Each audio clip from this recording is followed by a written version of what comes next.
Hi, this is Corey Johnston, and today's lesson is going to come from the second chapter of Paul's first epistle to the Corinthians.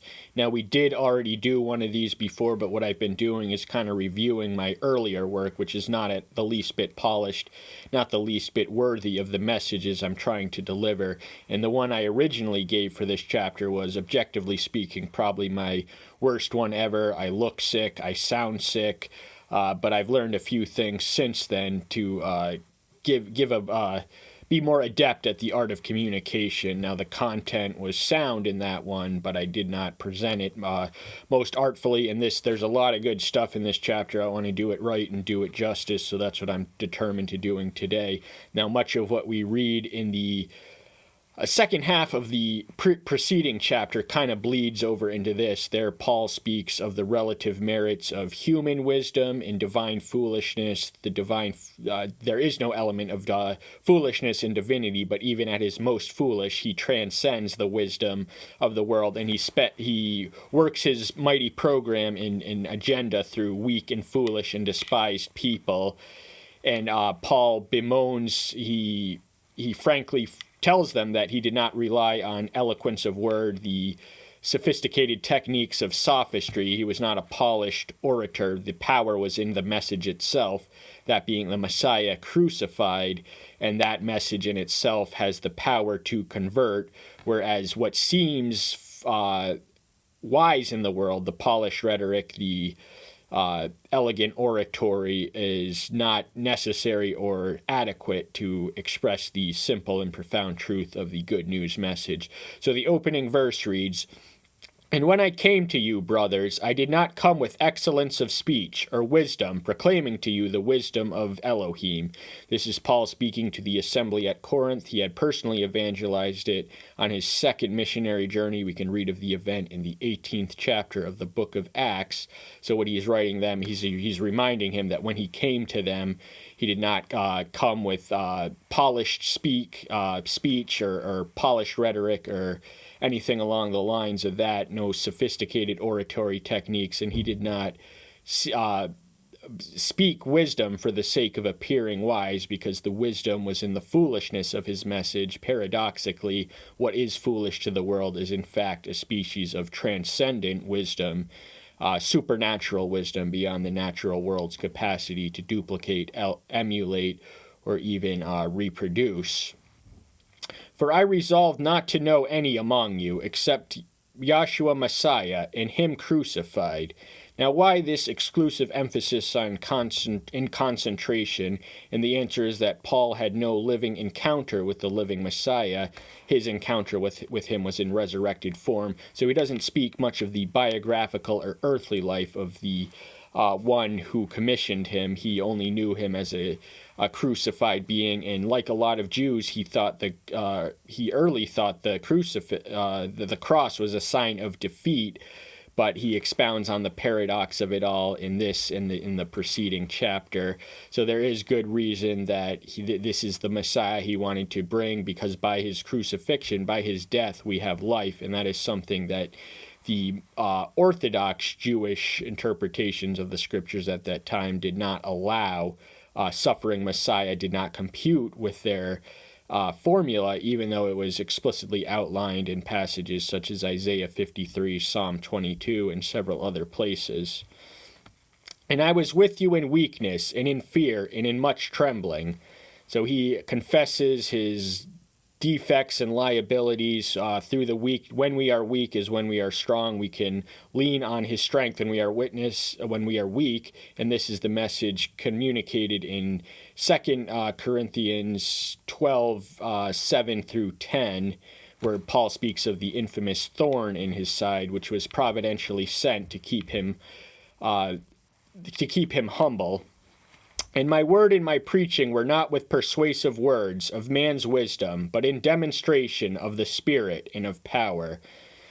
So persuasive, elegant rhetoric, or even logical presentation or display are in themselves all well and good, but not completely sufficient. That there is no conversion apart from the Spirit. So you can try and dissemble and dissect this good news message from rational or secular human wisdom, and you're not going to discover it. It is through the power and his power alone that the ministry of conversion is induced. Now, our job as proclaimers of the good news is not the ministry of conversion. Our job is to spread the conversion message so that the Spirit can work the conversion in the heart who hears it.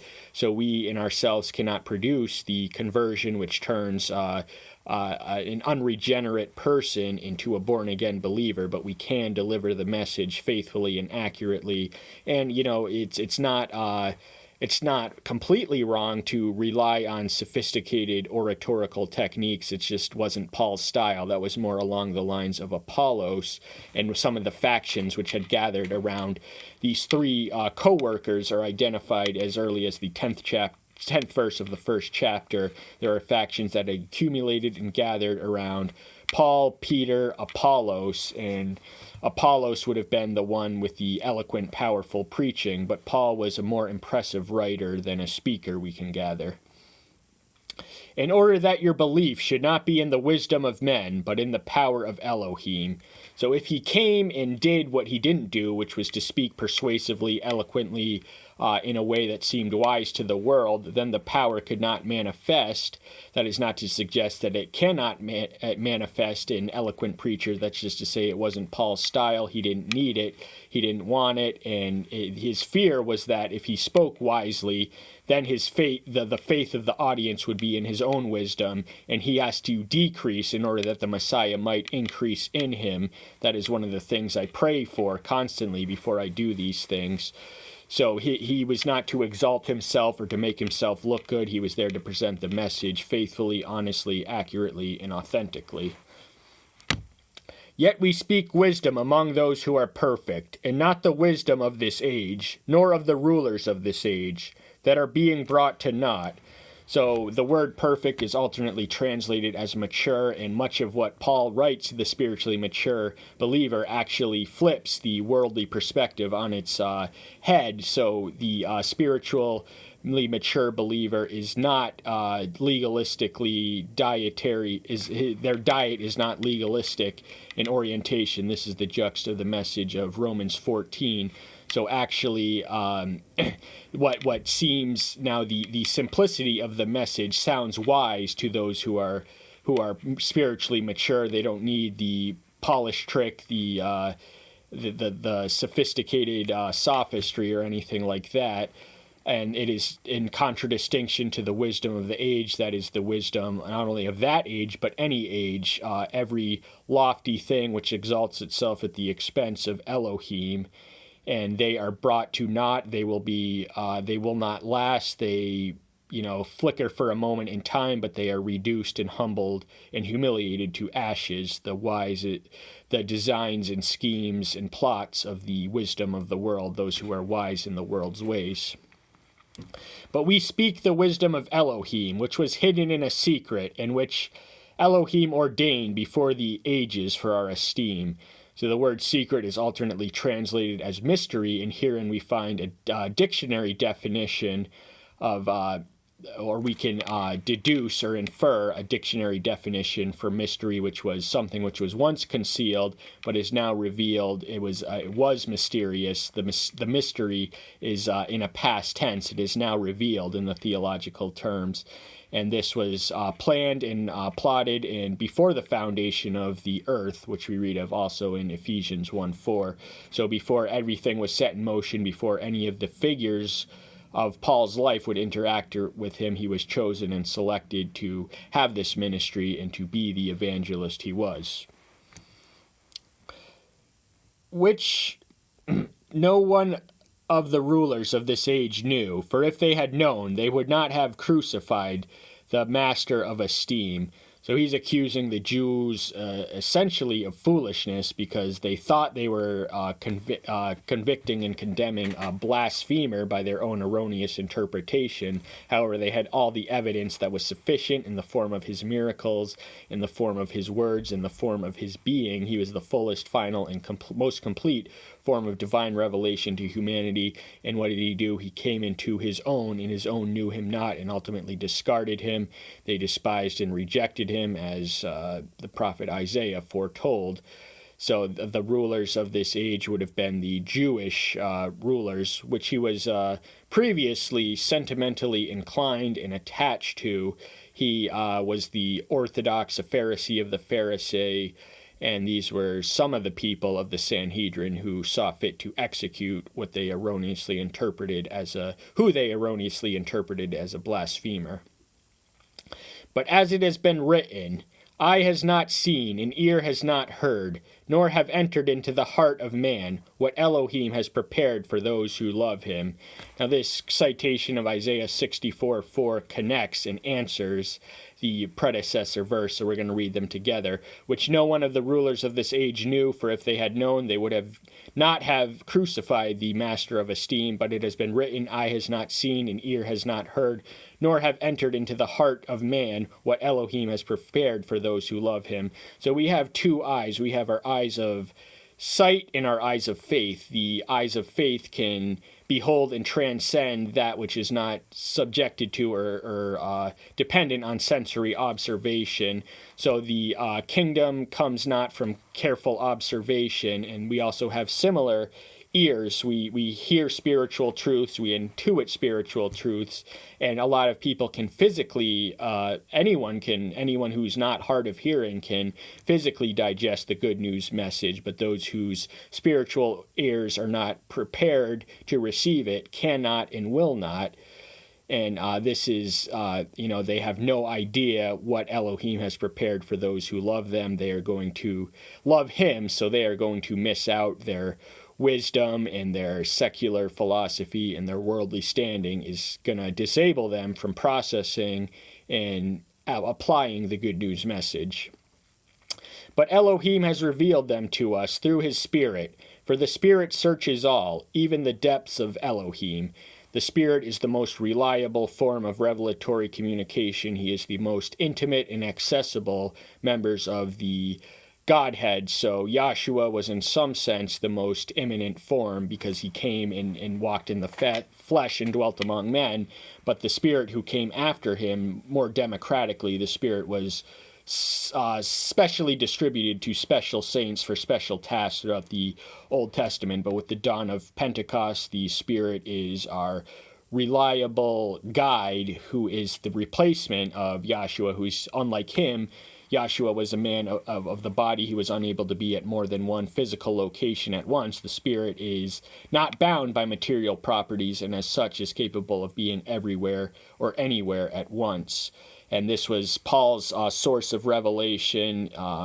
It's a straight divine source, and he qualifies that the Spirit searches all, even the depths of Elohim. Now, on our own rational constructs or finite faculties, we can never penetrate the depths of the layers of the mysteries of divinity, but through the Spirit we can unveil more than we could otherwise. In fact, we could unveil nothing at all in the absence of the Spirit. The Spirit is the key which unlocks the mysteries and the unanswered questions of divinity. For who among men knows that of a man except the spirit of the man that is in him? So also that of Elohim no one has known except the Ruah of Elohim. So he's declaring here that Elohim cannot be known apart from his Spirit. His Spirit reveals to the mind which possesses the Spirit, who receives the Spirit, possesses it, and utilizes it to its full efficaciousness, that they can know Elohim more intimately, more totally, more thoroughly. Now, to be clear, he is an infinite being whose depths couldn't even be processed in mortality if we had the ingredients to do so. But we can know more than as much as we should. That is not to discourage us from unlayering as many of the layers of the hitherto unforetold mysteries as might escape our mind in the present moment in time. We are to advance towards a fuller and more thorough and complete knowledge of divinity, and that can not come apart from the Spirit of Elohim, because Elohim sends his Spirit to illuminate, that is one of his ministries, to illuminate the mind of the humans towards divine theological truths.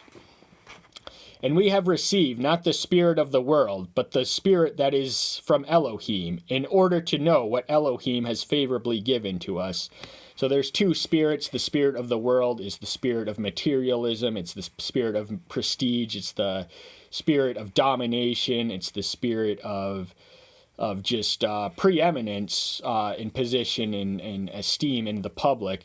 But the spirit that is from Elohim connects us and unlocks us to the mysteries of heaven and gives us all that we need to know in order to know that Elohim has favorably given us. Now it is an act of grace. Any bit of revelation, personal or collective, now from Genesis to Revelation is one big revelation. That's a canonized revelation, but we can receive personal revelations in the process of reading this book, and I did one on that. You can type in Corey Johnston guidelines to receiving personal revelation, but we're just going to move to the 13th verse.